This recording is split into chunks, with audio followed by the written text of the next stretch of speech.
Guys, thank you so much for joining me in another video. So as you can tell based on the title, well, today we are talking about fashion's fixation on Le Corbusier. So as we know it, fashion is kind of seeping into other areas, industries, be it music, film, sports, but I always find it super fascinating when we see connections made to architecture. And sometimes I think it can be super effective and it works really well. Other times I would say not so much. But I thought we'd talk about this fascination fashion has with Le Corbusier. I was reading an article from the Financial Times and they were interviewing Matthieu, Blazy, who is the creative director at Bottega Veneta, and the topic of Le Corbusier came up. And while the article was setting the tone, they talk about how Matthieu Blazy has a very philosophical sort of approach to design outside of fashion. They state this: the preciousness of a Bottega Veneta bag comes from its craft. As if to prove the point, in the corner of Blazy's office there are a couple of rectilinear stools resembling wine crates. One is in simple wood, the other wrapped in Bottega Veneta's signature intricate intrecciato weave. Fine interlaced strips of leather, which since the late 60s, the brand's artisans have woven into soft, exceedingly expensive bags. The most expensive of those on the brand's website retails for £15,220. An alligator version exceeds £35,000. The weave was a pragmatic thing because the leather was so thin, says Blazy. To make a soft bag that will last longer, they wove it, which I find amazing. The intrecciato is a solution that became an aesthetic. I love this. And then the article goes on to talk about the stools. The stools are Le Corbusier's LC14 cabanon design. Blazy tells me part of the brand's installation for Milan's Salon del Mobile Furniture Fair. They were also used as seating for Blazy's Autumn-Winter 2024 show in February around a catwalk punctuated with giant Murano glass cacti, both of which are an indication of his interest in crossovers between creative disciplines, design, art, and fashion. The article also mentions how he's worked under Phoebe Philo and Raf Simons. There is this very intellectual approach to fashion that is very cross-disciplinary. He states, "I grew up in a creative environment and there was never any hierarchy nor boundaries between different fields of creation. His father was an art expert and his mother a historian, so the interest for architecture was the same as clothes, the smell of a perfume or a painting you would look at in a museum. And me, my personal interest, I don't just look at fashion. I look at those fields and I like to interact with those people, whether it's a foundation, an artist, a designer. If I do just fashion, I will go cuckoo." And reading about Matthieu Blazy, I think it is very fitting how there is a greater interest in the fashion world with architecture, with furniture design, the set design of Bottega Veneta's last show. From Dezine, these were burnt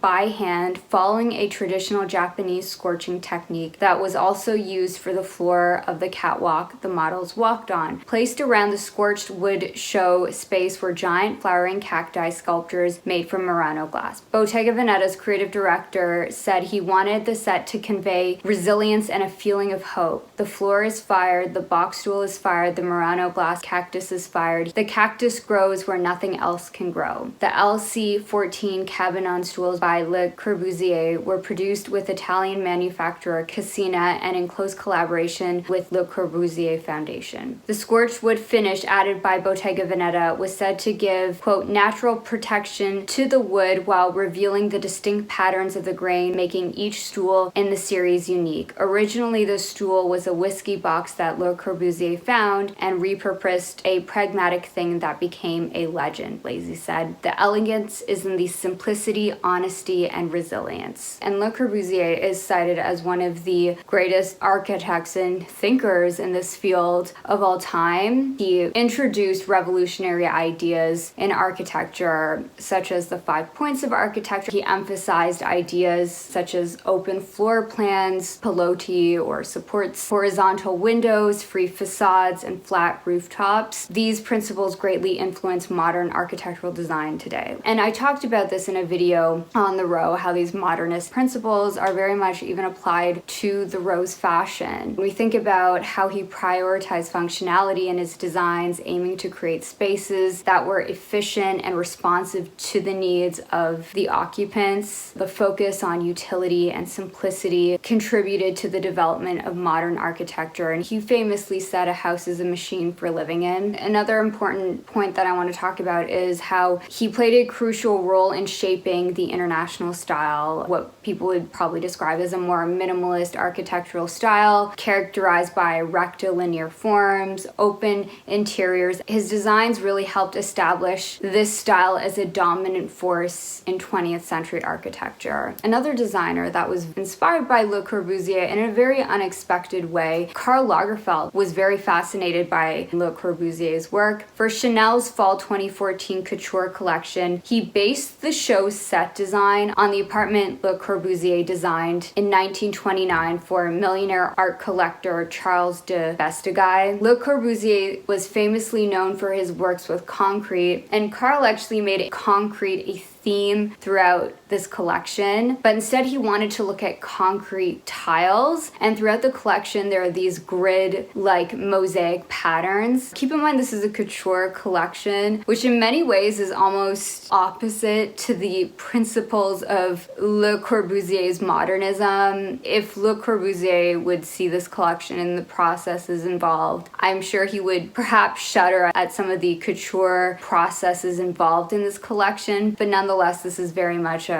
Karl by way of Chanel interpretation of his work. Karl's vision was, quote, the story of Corbusier going to Versailles, which is such a contradiction. It's so like postmodern, especially when you think about how his architecture is about clean lines and geometric shapes. Lagerfeld did take some inspiration with that in how he translated the silhouette. The collection did feature a lot more structured pieces with sharp angles and architectural detailing, very reminiscent of the lines found in Le Corbusier's buildings. It is quite interesting to see something that almost feels like a contradiction in a way. And we'll continue talking about Chanel, but throughout the years in fashion, many designers have cited Le Corbusier as a great inspiration for design. Alexander McQueen actually stated architecture is paramount for inspiring fashion, and he told Wallpaper magazine that Le Corbusier's Chapelle Notre-Dame du Haut was his favorite building. He said he was drawn to the asymmetry and the very mysterious energy and aura of the design. Claire White Keller referenced the Villa Savoy. This is one of his most famous buildings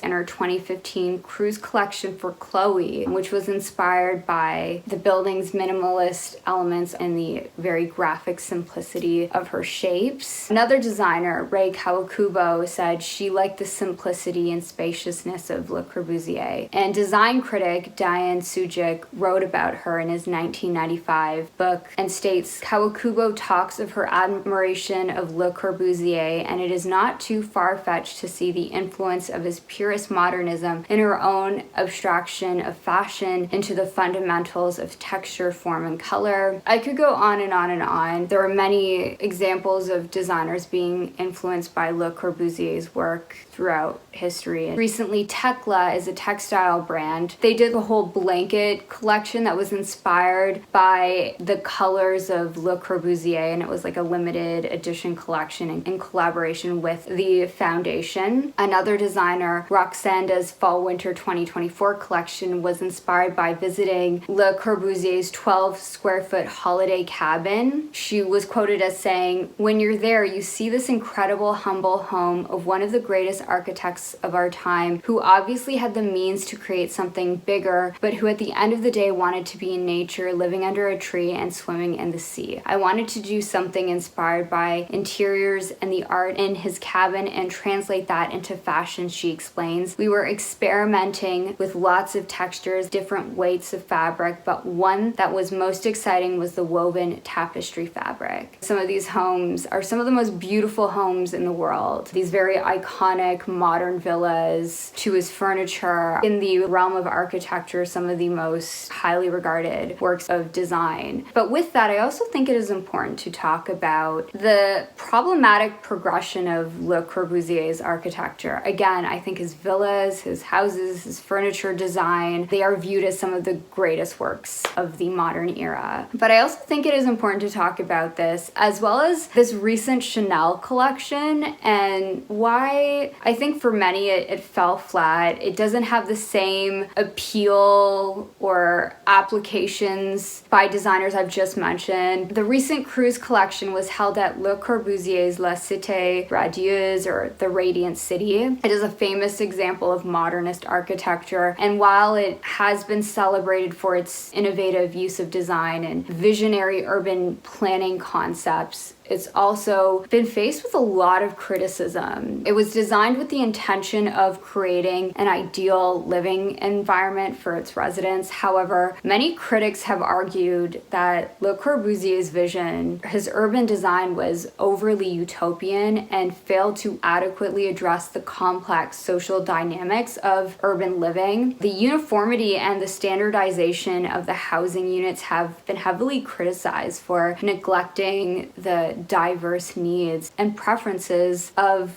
the residents. Another criticism is the sheer scale of it. It's this massive concrete structure. While it has this uniformity of design, it can also be very overwhelming and alienating to many. The building's very imposing presence has been criticized for creating a sense of isolation and disconnection. Another criticism is, while the city was designed to incorporate various amenities and facilities within the building, including shops, a school, a rooftop garden, some of these features have been criticized for their impracticality and inefficiency. For example, the rooftop garden has been difficult to maintain, and the commercial spaces have struggled to attract tenants. In addition to that, there have been maintenance challenges. The construction material used, specifically the exposed concrete, have been difficult to maintain over time. The building has faced ongoing maintenance challenges, including concrete deterioration, heating problems. And when you contrast this with Le Corbusier's smaller scale residential buildings, on one side you have these beautiful villas focused on individuality, really personalizing the home, like designing homes for art collectors or little cabins to enjoy nature. These large-scale urban planning projects prioritize standardization and uniformity. And while all the brands and fashion houses I've mentioned, are either probably on the luxury scale or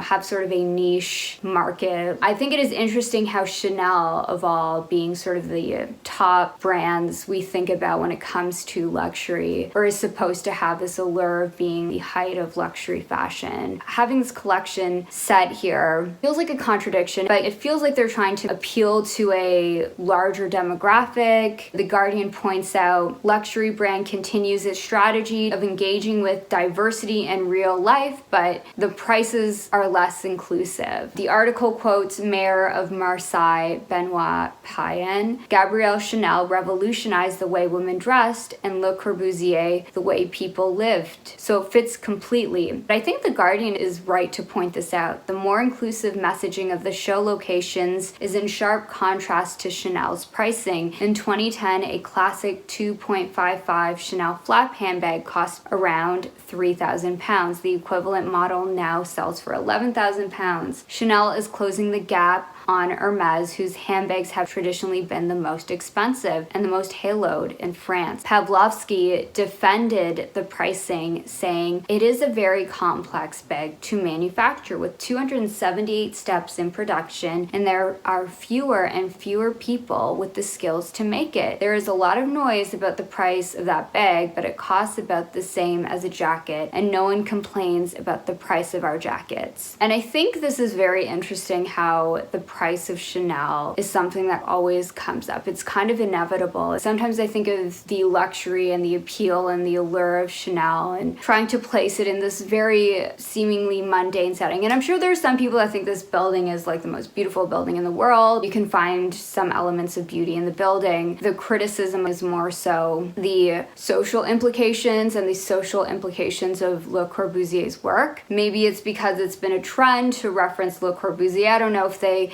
intended to do this or if this was, you know, a flop. But I do think it is fair to also point out most design historians will argue the problems of Le Corbusier's urban planning just as much as they will praise his villas. Le Corbusier's contributions to architecture were significant, but his works also raised important questions about the balance between innovation and respect for context, as well as the social impact of architectural interventions. That is my video. Thank you so much for joining me in another one, and I hope to see you in the next one. Bye.